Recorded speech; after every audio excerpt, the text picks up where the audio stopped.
This is Joanna. She's going to be talking next. She's from Facebook, and she loves to travel, and she talks in her sleep. So she's wide awake now, and over to Joanna. Thank you so much for having me here, especially as your last speaker on the last day, which I think is probably the worst spot to possibly have. Not only do I have to follow everybody else, it's like been amazing. I'm also the one thing between you guys and alcoholic drinks, I think. And now they've taken away your potty break and the tea and stuff, so now you're going to be extra grumpy. You're just not going to be into it. So I actually didn't even know I was giving this talk until about 2.5 weeks ago, and it was about 4 days before I left for South Africa.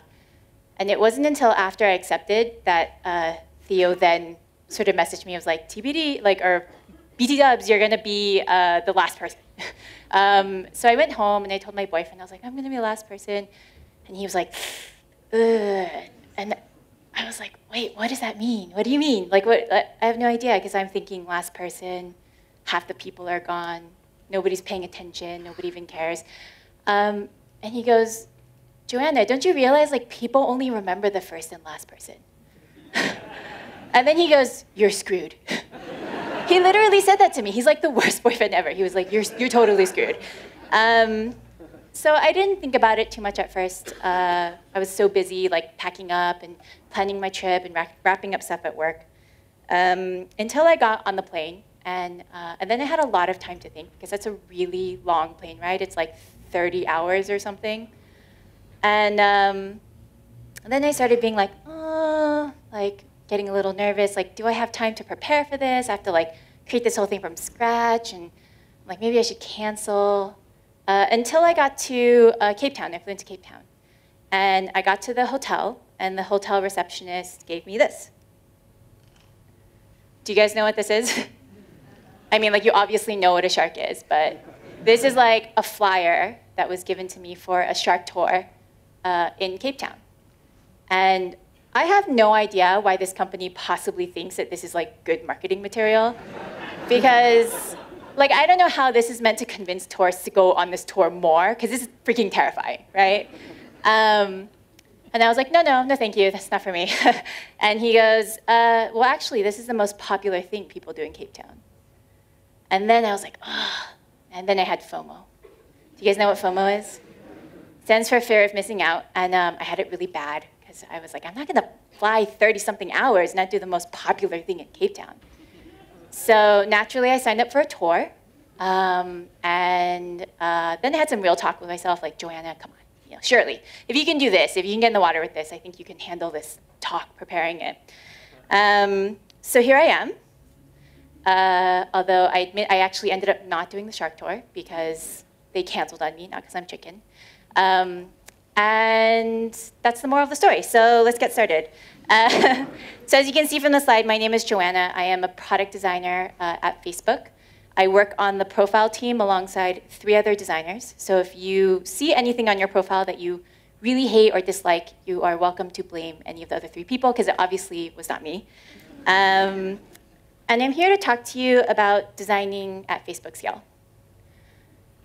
Now, I'm sure you're wondering what that even means, so I'm going to start you off with a pretty scary number. As of March 31st, 2015, Facebook has 1.44 billion monthly active users. So that means 1.44 billion people log in at least once a month to use Facebook. And for some perspective, there's about 7.1-ish billion people in the world. So we really only have about 20% of people on the platform. So it doesn't sound like a whole lot. But if you consider all the people who are under 14, who are on the platform, or anybody who's maybe too old or just not interested in the internet or Facebook, and then if you consider all the people who just don't have devices or access to the internet, I mean, I haven't done the math because I'm really bad at math, but I think it means we have a really big chunk of the world on the platform. And just in case you're not impressed, I also consulted my sources, and when I say my sources, I mean the internet. I looked up on Google what was the most popular site, and I got this Wikipedia article with this handy chart, which I'm not sure you can even read, but it says here number 1 is Google, and number 2 is Facebook, which is pretty cool.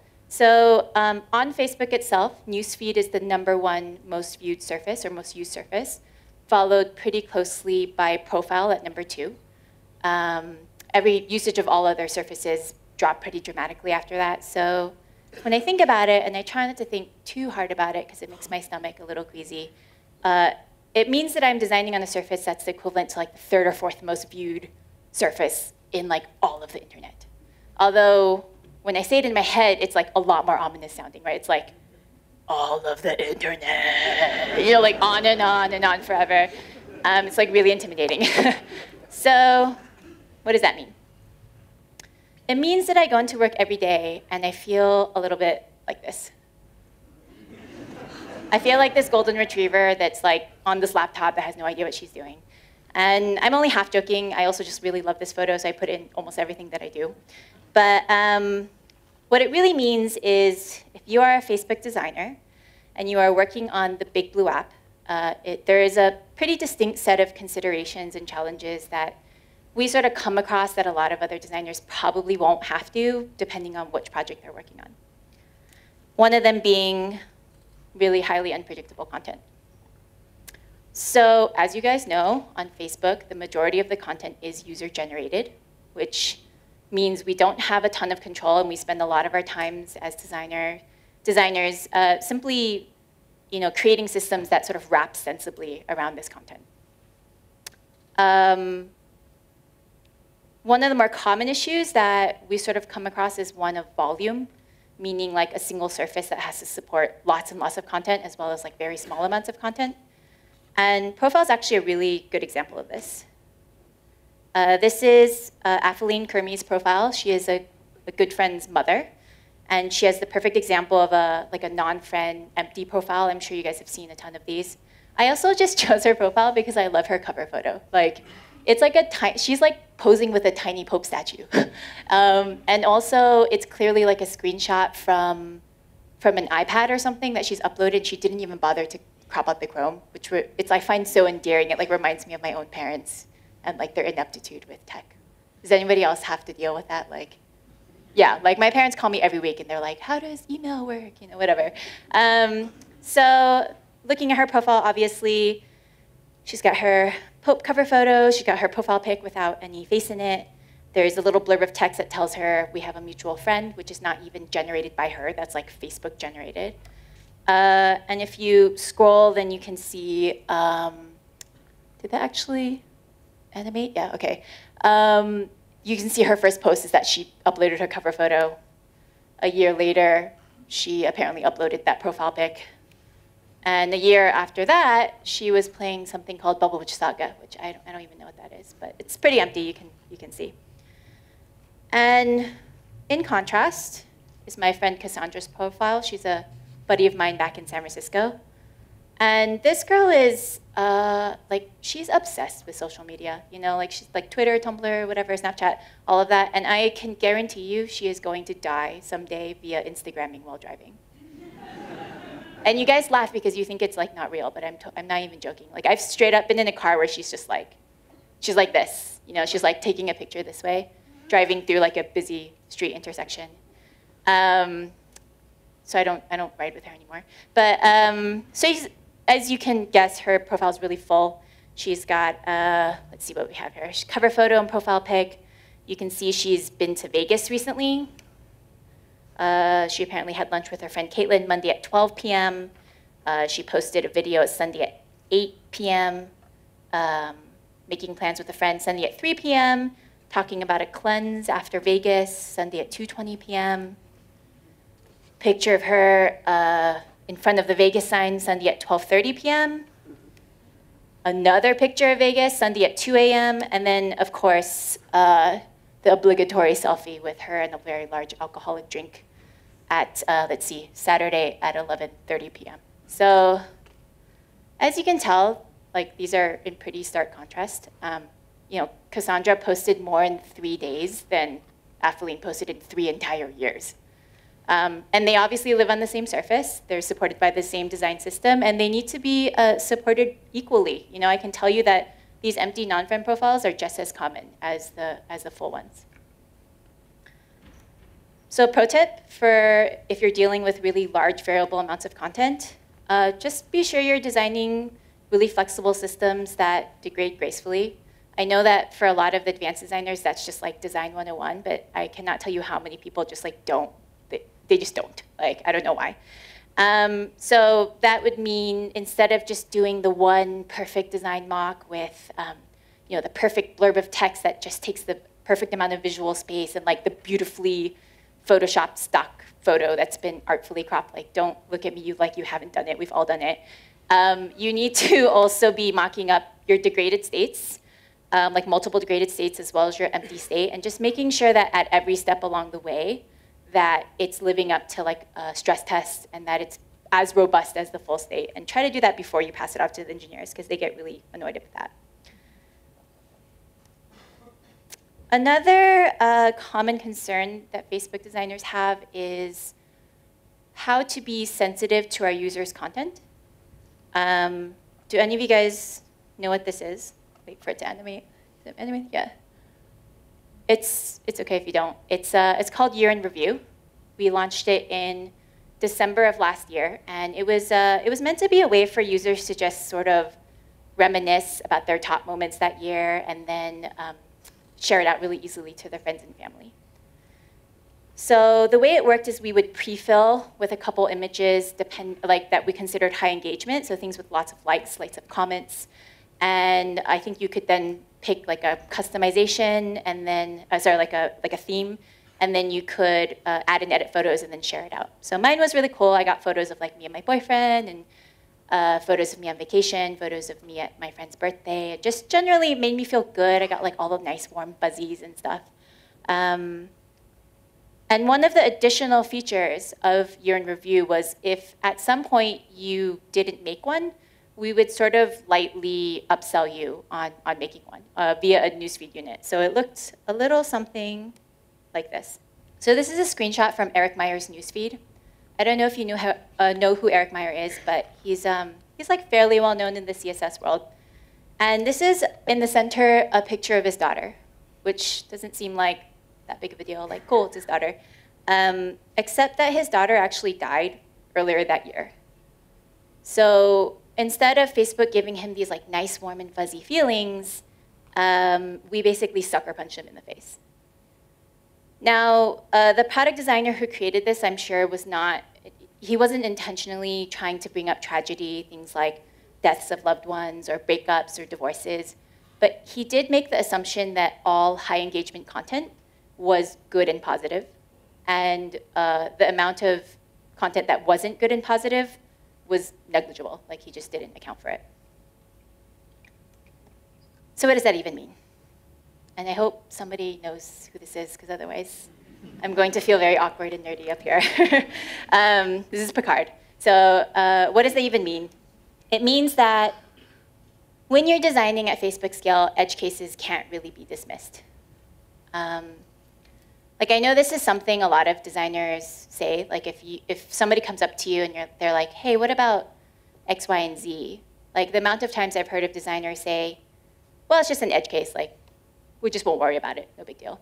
Now, Eric Meyer actually came to our campus and gave us a lecture about his experience with Year in Review. He also wrote an article called Inadvertent Algorithmic Cruelty about his experience. I would actually really highly recommend you look it up later if you're interested. It's a short read, but very powerful. And he left us with this really wonderful quote. He said, when you say edge case, you're really just defining the limits of what you care about. And at Facebook, those limits of what we care about have to be really, really, really, really high. Because every edge case that we dismiss, every degraded state that we don't pay attention to, it's not just being experienced by like a couple people. It's like hundreds of thousands of people, maybe millions of people, like an entire city worth. And if an entire city worth is experiencing something like this, you know, where they're being emotionally sucker punched in the face, where we're just not doing a good job. Another thing we often think about is how is Facebook being rendered on different platforms and different devices. These are the platforms we currently support. So tablet, although this is to a slightly lesser extent now, I think popularity has sort of dipped. then also web, so facebook.com on whatever browser that you use on your desktop computer. And to the largest extent, we support mobile. And the reason for this is because year after year, we have noticed usage of Facebook on mobile increase. And year after year, we have noticed usage of Facebook on web decrease.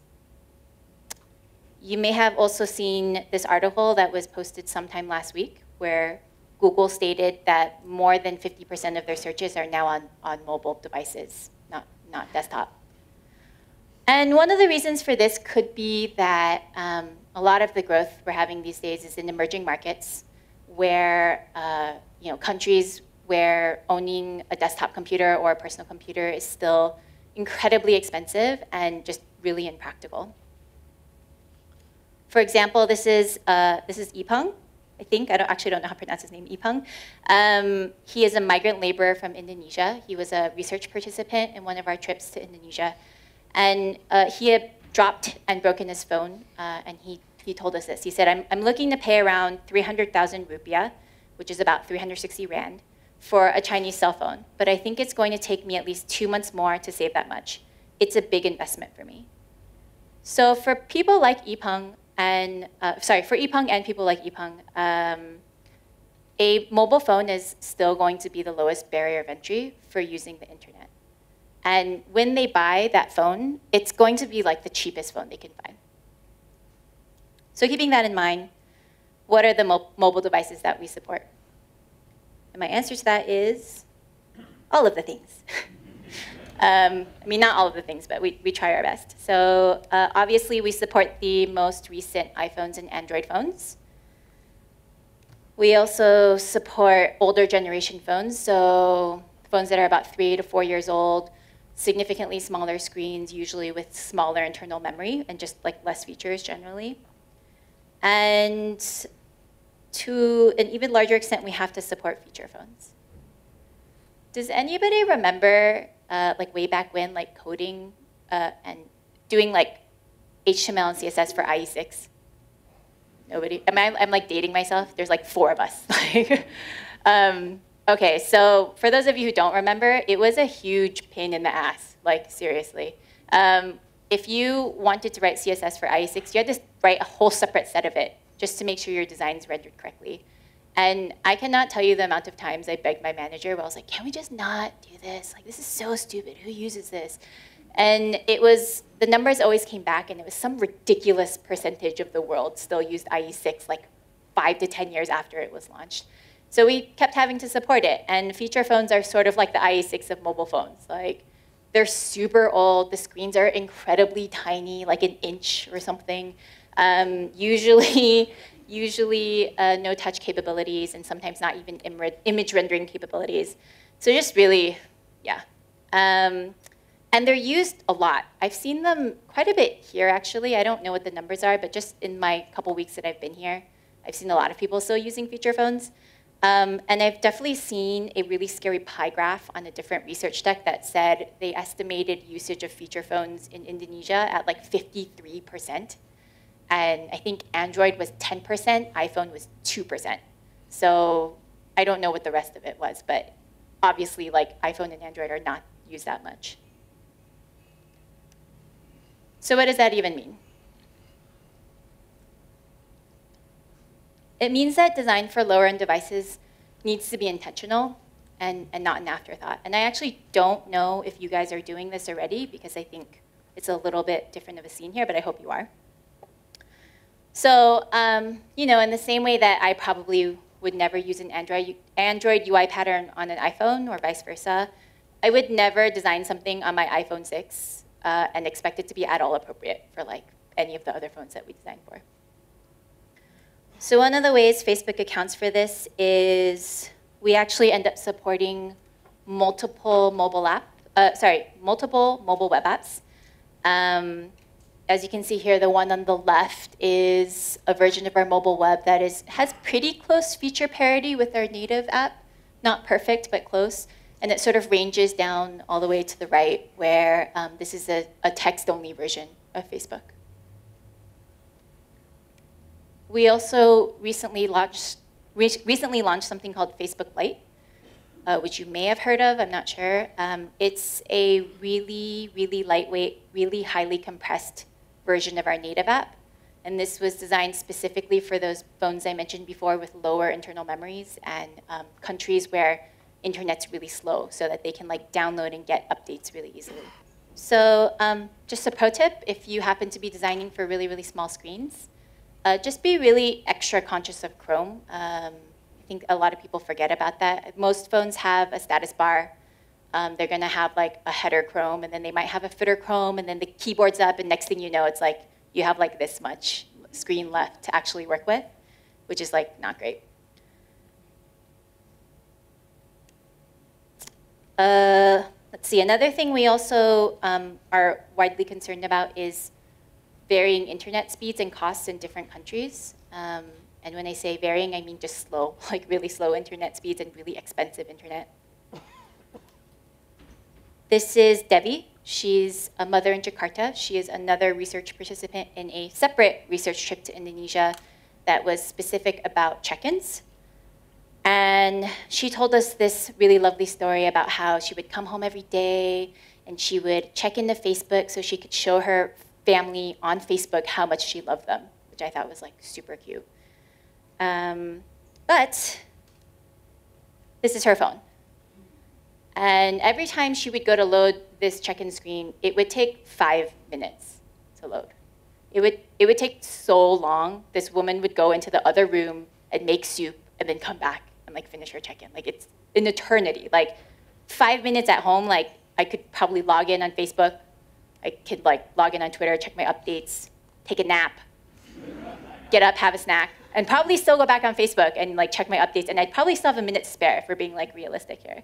So it's really, really, really slow.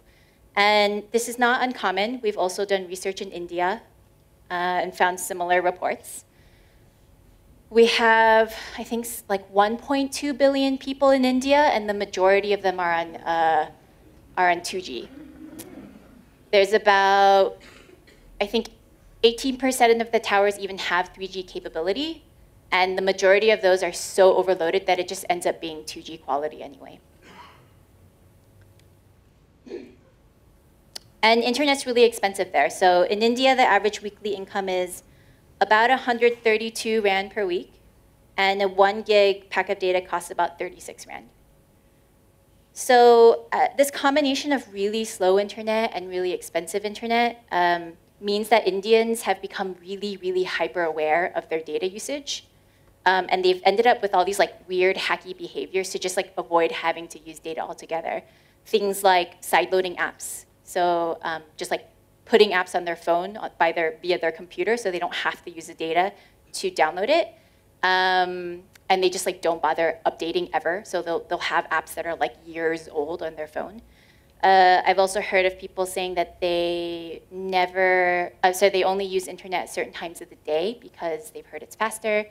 And probably worst of all, we've heard of people reporting that they've just like deleted Facebook altogether because the Facebook app is perceived to be really bloated. So it's like taking up too much space, and getting updates is like gonna take up too much data. And they've started going to a bunch of other apps as their like primary way to keep in touch with their friends and family. Apps like WhatsApp, which eventually we own anyway, but WhatsApp and WeChat. Because those aren't particularly sexy apps, but they're incredibly performant, really, really reliable, and they optimize for using very little data, and that's really, really appealing to them. So what does that even mean? It means that performance is a feature. So I think like a lot of designers, we like to design for the ideal state, like on our really fast phones. We have all these like sexy actions and whatever, animations and stuff, and we load these like beautiful high-res images. And then we just sort of pass it off to the engineers, right? We like throw it over the wall and we're like, you'll deal with it, like good luck. And this is really one of those times that we as designers need to be like a voice for our users. So we need to not only make it part of our design process to make sure we're identifying how performant our users need our apps to be.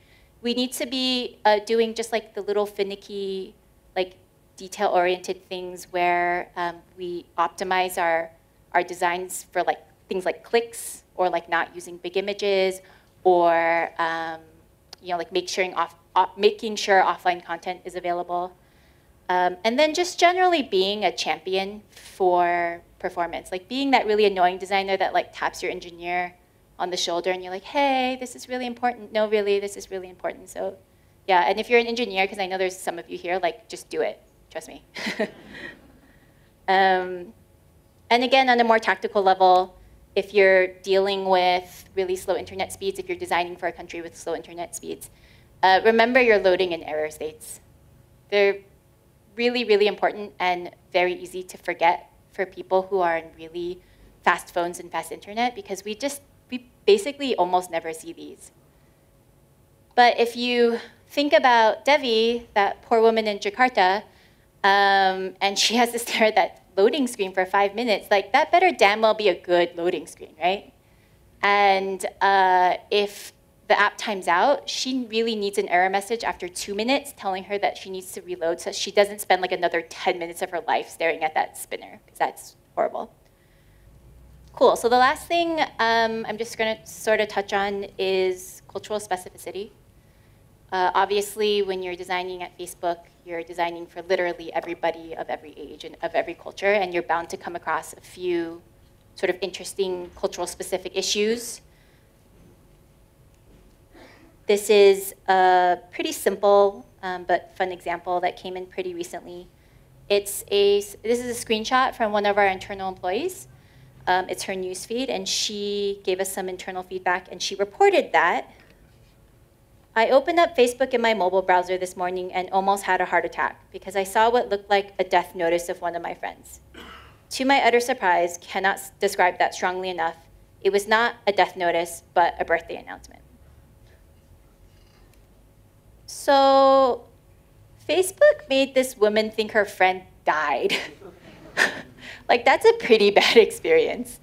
Granted, in this specific case, it just so happened that her friend didn't have a cover photo. And when you don't have a cover photo, it just defaults to this black fill, right? And I promise you the designer who did this was not like, gee, I can't wait to like offend an entire culture, like scare the shit out of like people thinking that their friends are dying left and right. I'm sure it was a very simple conversation. And they probably thought, oh, well, black seems really neutral to me and reminds me of like an empty state. And oh, hey, it provides like good contrast behind the white text or whatever. I'm sure it was like that simple. But colors do really mean different things to different cultures. This is a chart I pulled off the internet. It's a visualization of what colors mean to different countries. And if you stare at it, you just don't see that much clumping, to be honest. There's a little bit around black and white and red, but for the most part, it's like pretty scattered. The second example I have comes from the friending team. We, at some point, started noticing in India that lots of people's profiles had like really weird names like these. These aren't like real names, I made these up, but it would be like a name interspersed with really random phrases and words, just like randomly. And this is really bad for the friending ecosystem because then it breeds this idea that there's a bunch of fake profiles out there. So we sent a research team out there trying to figure it out.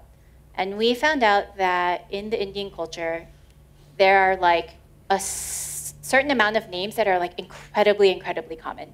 Like, I mean, I don't know the exact numbers, but I'm gonna guess like hundreds of thousands of people have this #1 name, like Amit Kumar. So imagine you're Amit Kumar and you go to a party and you meet like a pretty lady or a guy, if that's what he's interested in. And he goes, hey, add me on Facebook. My name's Amit Kumar, search for me.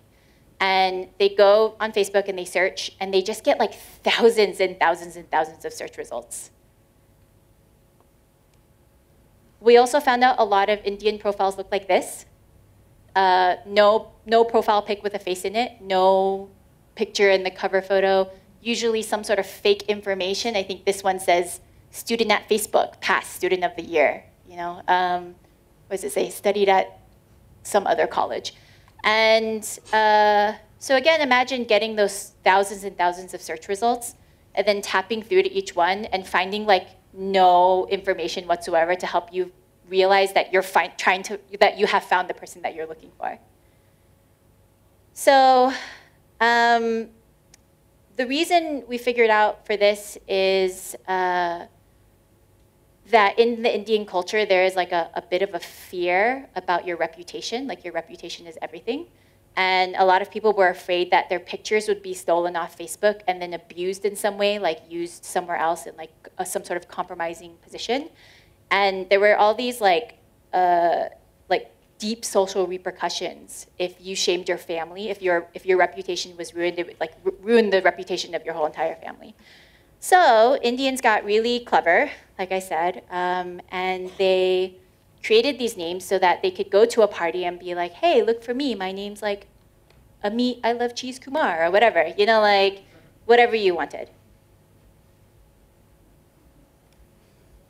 So what does that even mean? It means that we really can't assume that our culture is anybody else's culture. And when I say culture, I don't just mean like ethnicity or nationality, which is usually how it's broken down, but I just mean like anytime you're designing for somebody who's slightly different to yourself.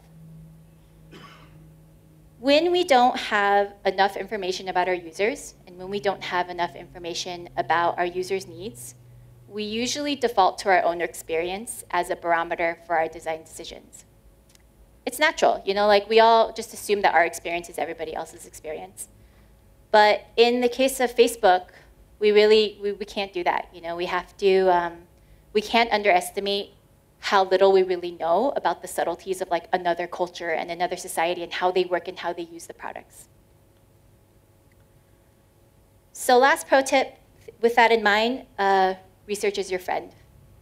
Like you've already heard this from all the other speakers and they've like, you know, they've said all the great things about it.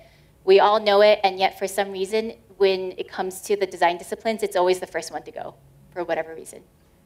Usually at startups or companies with like, you know, less resources, they're just like, meh, we'll skip it, we'll do it later. And honestly, it's just one of those things where even if you're not like a dedicated researcher, if you do just a little bit at the beginning, it's gonna pay off in the long run. At Facebook, we treat research as its separate like design arm, and they're incredibly valued. Everything that they give us really, really heavily informs our design decisions, and you know, all of our product feature decisions are based off of our research. So what have we learned from all of this? And I'm gonna try to be fast because it's 35 minutes, or been 35 minutes already, and I'm sure you're sick of listening to stuff. I have learned empathy. And I know you guys are thinking like, oh, Joanna, this is so cliched. Everybody says this, like you're preaching to the choir, like you don't need it, whatever. But the reason I bring it up, and the reason everybody else keeps bringing it up at like every talk and whatever, is because we're sort of really shit at this still. We try really hard, but we're not very good. We try to empathize, and what we end up doing more, usually by accident, is like sympathizing with our users' problems. So I'm just gonna play a really short clip. I don't know if the sound's gonna play. So what is empathy, and why is it very different than sympathy? Empathy fuels connection. Sympathy drives disconnection. Empathy, it's very interesting. Teresa Wiseman is a nursing scholar who studied professions, very diverse professions where empathy is relevant, and came up with 4 qualities of empathy. Perspective taking, the ability to take the perspective of another person or recognize their perspective as their truth. Staying out of judgment, not easy when you enjoy it as much as most of us do. Recognizing emotion in other people and then communicating that. Empathy is feeling with people. And to me, I always think of empathy as this kind of sacred space when someone's kind of in a deep hole and they shout out from the bottom and they say, I'm stuck, it's dark, I'm overwhelmed. And then we look and we say, hey, you can climb down. I know what it's like down here, and you're not alone. Sympathy is, ooh, It's bad, no. You want a sandwich? Empathy is a choice, and it's a vulnerable choice, because in order to connect with you, I have to connect with something in myself that knows that feeling. Cool video, huh? It's a little bit longer. If you guys want to search, there's maybe another minute or two. So this is a picture of our empathy lab, which we have on our main campus in Menlo Park, California. And it's a place where we've set up a bunch of different devices at different throttled internet speeds. And we've even set up a couple computers that simulate what it's like to be with a person with limited accessibility. So, for example, what is it like to use Facebook as a blind person? And the reason we do this is so all of our employees, not just our designers, can go and be really tactile and play with the phones and really understand and feel the pain and friction that our products, provide, basically, or are what a lot of our users end up experiencing. And in this way, we're hoping that all of our employees are going to be like this guy, the bear that says, I know what it's like down here. Because, products they're not just built by designers, they're built by teams. So everybody on the team really has to empathize as much as you. We all really need to understand the need to just do better and be better and build better products. So I'm almost done. Sigh of relief. If you remember nothing else from this talk, just remember not to be this guy. Don't be the you want a sandwich designer or product person, because that's the type of designer that just they do all the research, they collect all the data, they do all the design processes that we teach, and then they still end up diminishing their users' pain points, and because they don't really understand what that pain is. And they're the ones that end up building mediocre products, right? We still end up with all these mediocre products even though we really, really try. So, like I said, empathize the heck out of your users, because the more we empathize, the more we understand. And as we all know, the more we understand our users, the better equipped we will be to truly make the right and best product decisions. Thank you.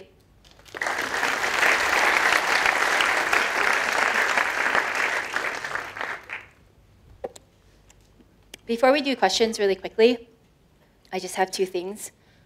One, Facebook is desperate for designers, so we are hiring. If you guys are interested at all, please tweet at me with your portfolio and stuff. And two, a lot of the Facebook designers are going to start writing articles about just Facebook design in general. And we're looking for just what people want to know from Facebook designers. So if you have questions or requests for articles that you want to read, again, just tweet at me and I will get back to you.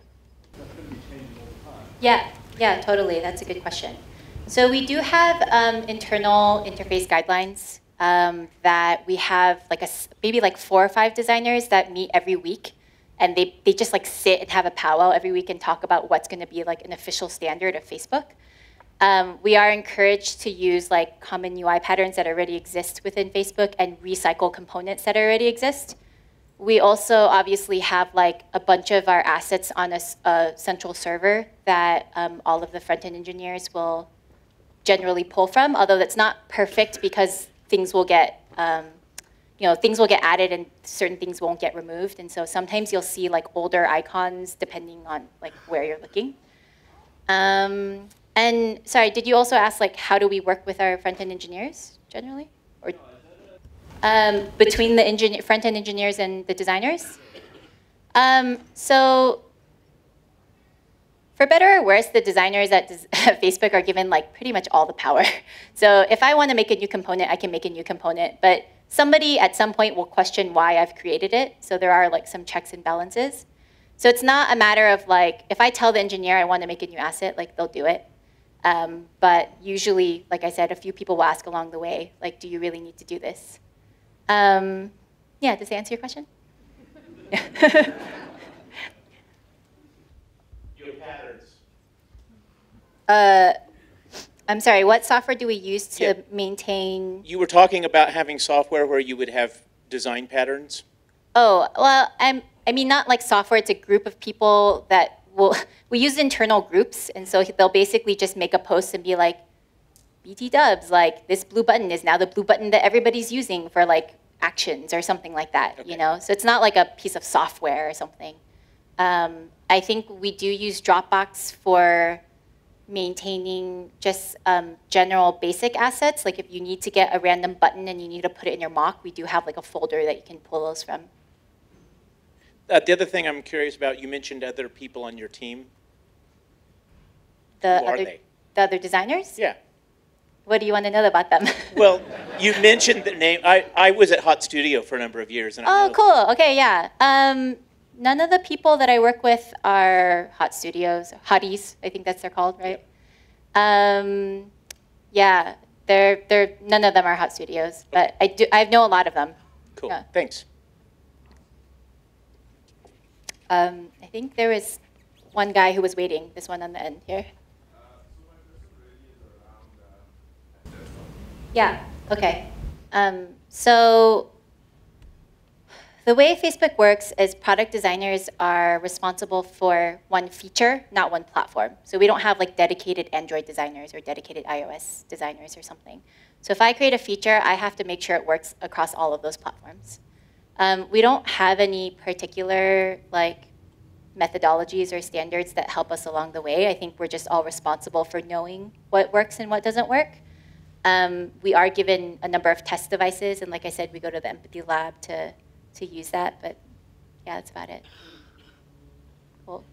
Yep, this guy. What I was saying is I'd be absolutely terrified to implement any of these things because of the vast number of manifestations and different possibilities for sort of collapse and obviously embarrassment with hundreds of thousands. Oh yes, I know that involved. fear. Yes, familiar. So there must be, so I assume you've got some kind of standard set of things that you do to make sure that it's working across all of this incredible...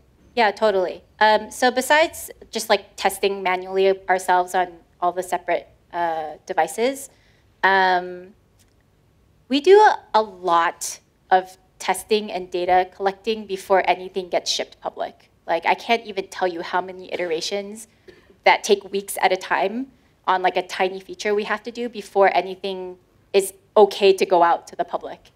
So there's that. So we do a lot of testing to make sure it's validated, and we rely on internal dog fooding. So we rely on our own employees to use our products and make sure that they're reporting bugs really early on to make sure you know, that we catch as much as we can before it goes out.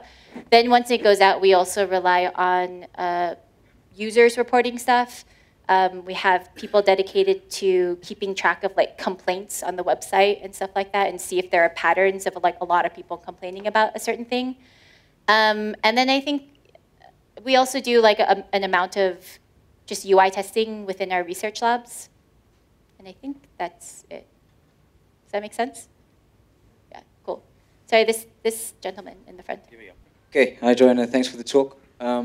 Just another question on tooling and prototyping. I saw you had some nice sort of interactive mock-ups shown up there. And I know Facebook recently launched, I think it was the origami library for Quartz Composer or something. Yes. I just wanted to ask, is that something Facebook is actively using in the team there and something they're looking to maintain for the future, or?